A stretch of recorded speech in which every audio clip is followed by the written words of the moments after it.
we did away with it. We don't need to talk about that. We don't need to look at that. The mindset that you set yourself up with as you start reading is a whole different thing. So when I'm showing you what these letters mean, in the English, it sounds like, the reason I didn't say, oh yeah, because I wanted to play this up, but you had it right off the bat, nudity.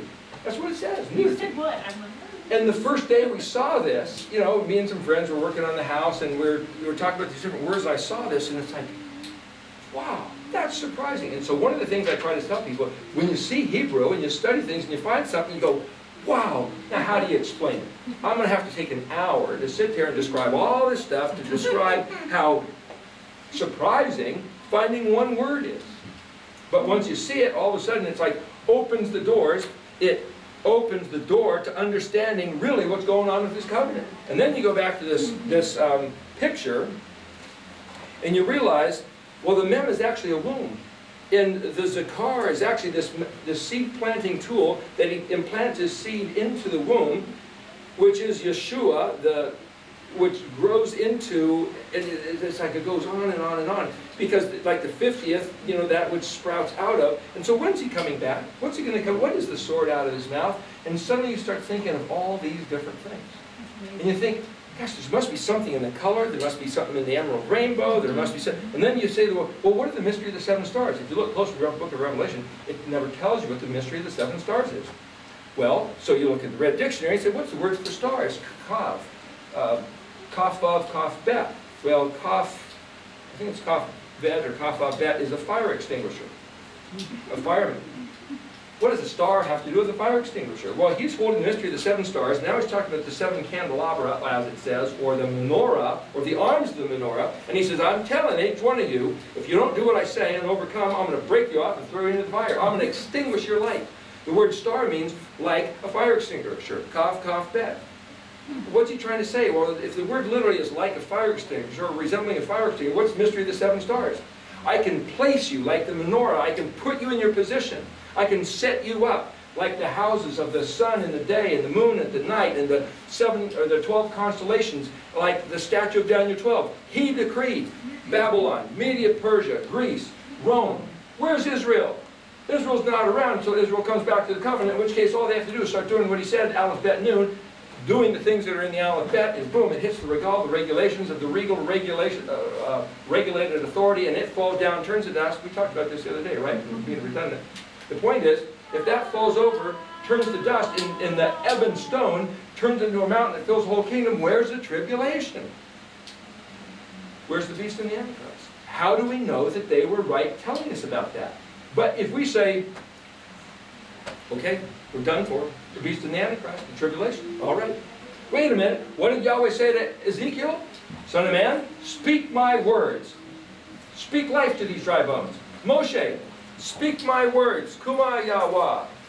Shuvah Yahweh. Make it happen. Make it so. Put my intentions into action. And if Israel says, oh, he's just going to kill us all. What did he say in the desert? Don't say, I just dragged you out here to kill you. If you keep saying, I dragged you out here to kill you, that's exactly what's going to happen. You guys are going to die in the wilderness. They kept saying it, and they all died in the wilderness in 40 years. What is going to happen to us if we keep saying, oh, he just dragged us out here to kill us? He brought us all the way out here in 2012 to raise up the beast and the Antichrist and smack us down. Is there not enough graves back in 1900s that he had to bring us out here to the 2000s to kill us? That's the same words of Israel. It's like, what are we saying? Well, we're only saying what we were taught by the Nike laity guys, the guys that know how to read supposedly. They're telling us what it says when it doesn't really say anything. Wow, what's going on? So my point is, I'm trying to encourage you to say, don't just go for my words. I'm just trying to say, hey, look, there's something in these words. And then we all should start digging around and see what we can find. But if it has to remain true to what the letters mean. How do we know if it's true? Because the plumb line, Anochi, is the meaning of the letters, of the alphabet. And the meaning of the letters. Here, there's an alphabet song. Did anybody know the alphabet song? Did anybody happen to watch it on the tape? We started with We found it to different too. It sounded useless. Itsy Bitsy Spider. I didn't Itsy Bitsy Spider. So somebody else maybe has other alphabet songs. It did. Well, they give you Sound of credit. music. They give you credit, but it's to Do Re Mi. Do Re Mi. Brad Groman did that, right? That was a really good one, though. Okay, so what Brad Groman, he's a guy that lives in Salem, he's a musician, he plays guitar, yeah, he does these little ditties, he's always ripping off other tunes and putting other words to it, which is fine. You know the song by Oh, gosh. Hallelujah. Name escapes me off the top of my head. Messiah? Handle? No, the Hallelujah. Oh, that thing. Oh, I don't know that. That's a terrible song. It's a beautiful song. I thought it was the one that was all about, remember we were just listening to that? She tied you to the kitchen chair, she broke your throat and cut your Yeah, neck. that's terrible. That's a terrible song. Todd, No, it's not No, tied. no, no. well, he sings it though. They have it I on have it American on- Idol all the time. I have it on his. Okay, listen, I had never really... Todd Hertzing. Who? Todd Hertzing? Well, he didn't write it. There's nothing I No, did. no, but he's singing, okay. Anyway, the point is, Yeah, I know it's. I had never heard that song really nor appreciated it.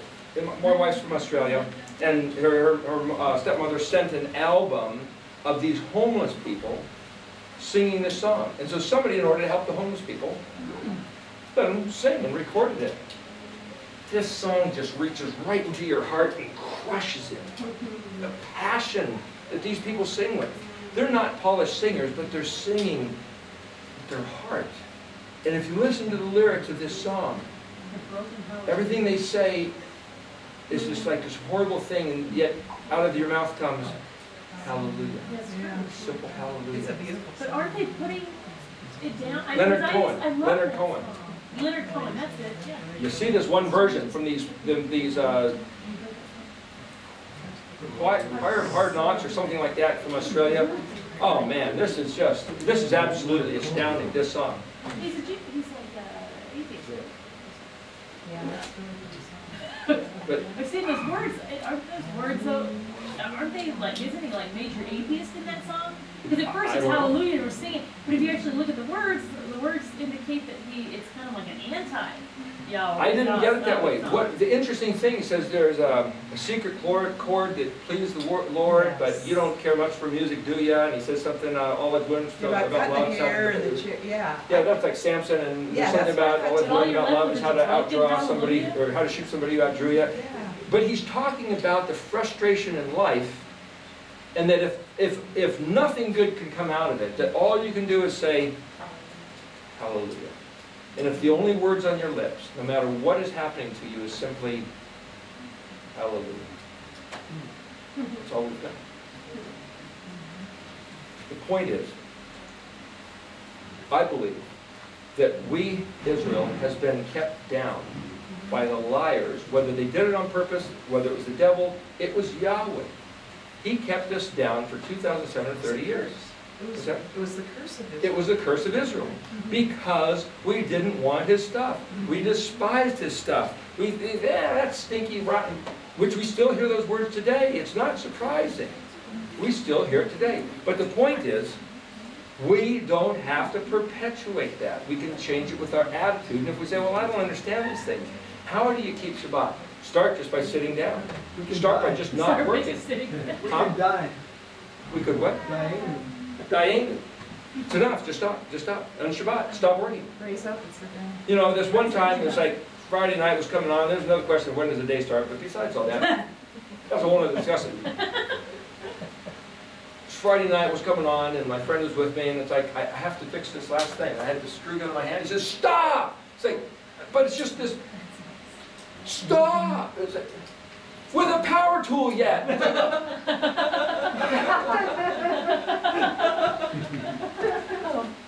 It's like there's always this excuse, you know? And it's like, when I first started keeping Shabbat, I hated it. It was this rude interruption. It was such a stifling. It's like being in a big hurry and going, and all of a sudden you're going to make the light, and giant red light, and like, oh, there's a cop right there. It's like, ah. You know, that was the stuff, you know? But you go look in Isaiah, and he says, if you will call the Sabbath day a delight. And I thought, this is no delight. This is very aggravating. It's ruining everything. And it took a couple of years of kind of fighting with it. And then one day I looked at this verse, it says, if you find the Sabbath day, it doesn't say if you find the Sabbath day a delight. It says if you will call, the words in your mouth, if you will call the Sabbath day a delight. The words of our mouth. What power is in the words of our mouth? Now, let's look at Malachi 3:16. People know John 3:16. Does anybody off the top of their head know Malachi 3:16? I know it's a good one. Does anybody know what it is offhand? You know, The reason I'm mentioning this is because it is an incredible hope, an incredible blessing. Is it the one where it says that the fathers will turn back to the sons? And... No. No? Okay, listen. What are we doing here? What are we doing here? Let's read Malachi 3:16. Let's go back up to 13. Get it in the context of the paragraph as they have it here. Your words have become harsh against me, says Yahweh, but you say, how have we spoken against you? You have said, it's useless to serve Elohim. What gain is there for us that we have kept his watch? Year after year, we do the Modim, we do the festivals, we eat kosher. For what? Look, none of us can pay our bills, everything's going downhill. I mean, come on, step in and help us, would you? Yeah, whatever. What gain is there for us that we have kept his watch and that we walk submissively before Yahweh, Zavot? So now, we praise the wicked. Evildoers are built up. They have even tested Elohim and escaped. Verse 16. Then those who fear or reverence, regard and honor Yahweh spoke to one another. That's what we're doing here. And Yahweh listened. And he heard. He shemad because we're shemaim. Reciprocal, mirror image. And a book of remembrance. That word remembrance is the zakar. The same word is zakar as in memorial name of Yahweh. Because we are zakaring Yahweh, Yahweh will write a book, a sefer of zakar, was written before him, in front of his face, in the court of heaven, for those, or unto those, or regarding those, lamed those, who fear Yahweh and who give thought to his name. The very fact we are thinking about the Shem Zakar means that we all now get our names written in this book up in front of his face. What an incredible thing.